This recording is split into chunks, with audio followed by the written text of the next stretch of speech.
जय मसीह की दोस्तों, आप सबको मैं यीशु के नाम से स्वागत करता हूं। आज हम बात करेंगे निर्गमन के पुस्तक अध्याय 3 वचन 2 से 6 तक। चलिए पढ़ के देखते हैं क्या लिखा है। मूसा ने उस पहाड़ पर यहोवा के दूत को एक जलती हुई झाड़ी में देखा। यह इस प्रकार घटित हुआ। मूसा ने एक झाड़ी को जलते हुए देखा जो भस्म नहीं हो रही थी। इसीलिए मूसा ने कहा कि मैं झाड़ी के निकट जाऊंगा और देखूंगा कि बिना राख हुए कोई झाड़ी कैसी जलती रह सकती है। यहोवा ने देखा कि मूसा झाड़ी को देखने आ रहा है, इसीलिए परमेश्वर ने झाड़ी से मूसा को पुकारा। उसने कहा, मूसा, मूसा। और मूसा ने कहा, हाँ यहोवा। तब यहोवा ने कहा, निकट मत आओ, अपनी जूतियां उतार लो, तुम पवित्र भूमि पर खड़े हो। मैं तुम्हारे पूर्वजों का परमेश्वर हूँ। मैं इब्राहिम का परमेश्वर, इसहाक का परमेश्वर तथा याकूब का परमेश्वर हूँ। मूसा ने अपना मुंह ढक लिया क्योंकि वह परमेश्वर को देखने से डरता था। जब हमारे मसीही विरोधी दोस्त इन वचनों को पढ़ते हैं तो वो सवाल पूछते हैं कि वचन 2 में तो परमेश्वर के दूत या यहोवा के दूत ने मूसा को दर्शन दिया और आगे लिखा है कि मूसा ने खुद यहोवा परमेश्वर से बात किया। तो मूसा को दर्शन किसने दिया, यहोवा ने या यहोवा के दूत ने? यह सवाल तब उठता है जब लोग मसीही विरोधियों से बाइबल का ज्ञान लेते हैं जिनको बाइबल का बी भी नहीं आता है। दोस्तों, सवाल पूछना आपका अधिकार है और बाइबल भी कहता है कि आप अंधे बनकर विश्वास ना करें, लेकिन किसी के बहकावे में आके मूर्ख बिल्कुल भी मत बनिए। क्योंकि अगर ये लोग सिर्फ एक सिंपल गूगल सर्च भी कर लेते तो उनको इस सवाल का उत्तर मिल जाता, और वो भी बाइबल के वचनों के साथ। क्योंकि इन्होंने वो आसान काम नहीं किया, हम उनके लिए इस सवाल का उत्तर बाइबल से देंगे। पुराने नियम में आपको ये नाम दी एंजल ऑफ द लॉर्ड या परमेश्वर के दूत कई जगह पे लिखा मिल जाएगा, और ये किसी भी स्वर्गदूत के लिए इस्तेमाल नहीं होता। स्वर्गदूतों के लिए स्वर्गदूत या परमेश्वर के एक दूत या स्वर्गदूत लिखा होता है, लेकिन कभी कभी यहोवा के लिए और यीशु मसीह के लिए भी दूत और यहोवा के दूत लिखा गया है, जैसे कि उत्पत्ति 48 वचन 15 से 16। और ये अंतर आप तभी जान पाएंगे जब आप उन वचनों को संदर्भ में पढ़ेंगे। और यहोवा के लिए दूत या यहोवा के दूत इसीलिए मूसा और बाकी के भविष्यवक्ताओं ने लिखा क्योंकि यहोवा खुद संदेशवाहक के रूप में कार्य करते हैं बाइबल में। इसीलिए यहोवा के लिए भी कभी कभी दूत और यहोवा के दूत लिखा गया है। जब तक आप संदर्भ नहीं पढ़ेंगे तब तक आप नहीं जान पाएंगे।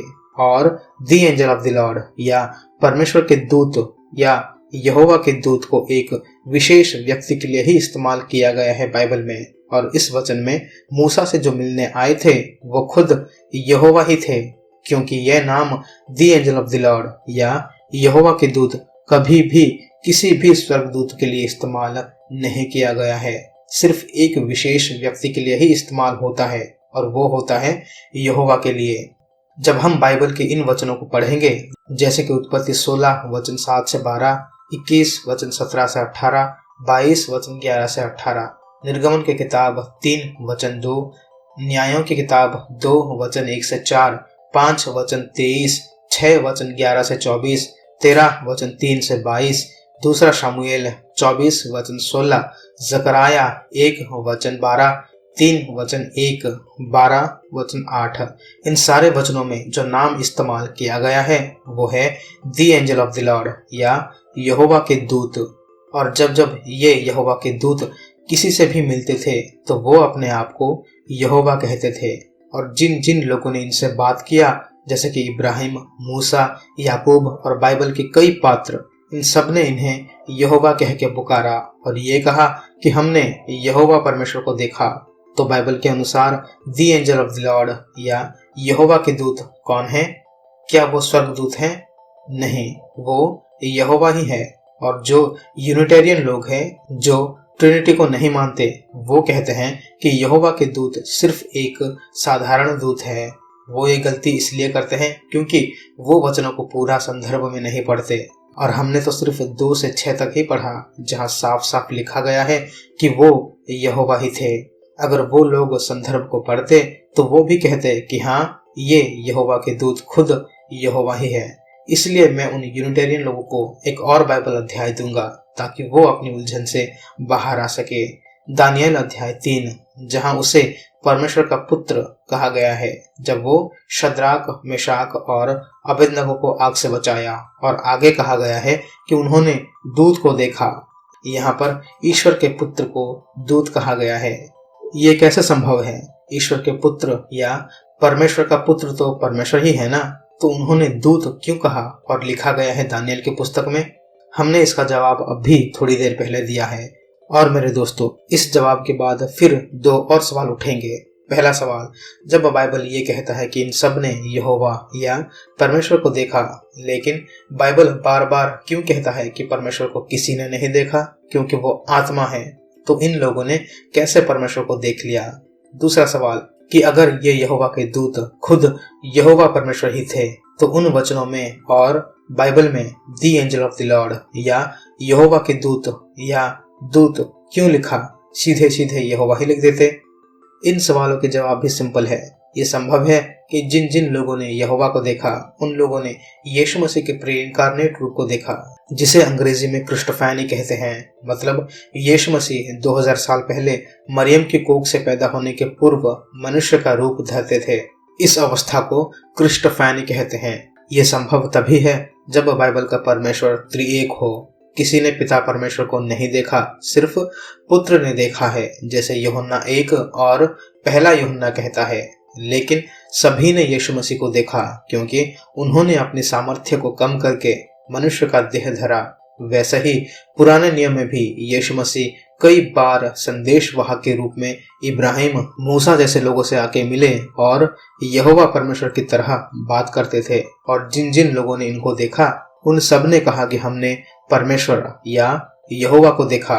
किसी ने ये नहीं कहा कि हमने स्वर्गदूत या किसी शक्तिशाली पुरुष को देखा।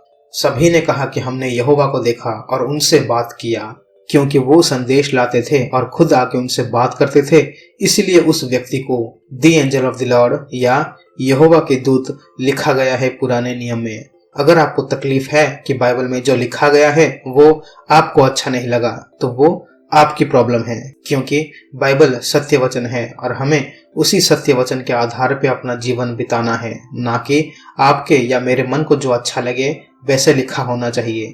चलिए मैं कुछ पुराने नियम के वचन आपको दिखाने वाला हूँ और समझाने वाला हूँ ताकि आपके मन में कोई डाउट ना रहे।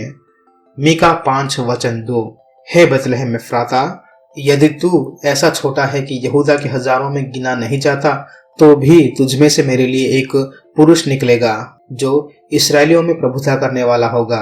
और उसका निकलना, किसका निकलना? यीशु मसीह का निकलना या यहोवा का निकलना प्राचीन काल से वर्ण अनादि काल से होता आया है। क्या लिखा है यहाँ? उसका निकलना, उसका आना प्राचीन काल से और अनादि काल से होता आया है। यहाँ पर प्रेजेंट कंटिन्यूस टेंस इस्तेमाल हुआ है। मतलब यहोवा या यीशु मसीह पहले भी आते थे, उस वक्त भी आए थे और आगे भी आते रहेंगे। लेकिन उनका मरियम की कोख से आप और मेरी तरह बालक बन के आना पहली बार था। याद कीजिए यूहन्ना 8:58, जहां यीशु मसीह ने यहूदियों से कहा कि मैं यहोवा हूँ। और हम बाइबल में इस व्यक्ति को दी एंजल ऑफ द लॉर्ड या यहोवा के दूत को नए नियम में नहीं देख सकते, क्योंकि जिस यहोवा के दूत पुराने नियम में लोगों से आके मिलते थे, उनसे बात करते थे, उनको संदेश देते थे, उसी ने यीशु मसीह के रूप में देह धरा। यूहन्ना अध्याय 1:1, आदि में वचन था और वचन परमेश्वर के साथ था और वही वचन परमेश्वर था और वचन देहधारी हुआ।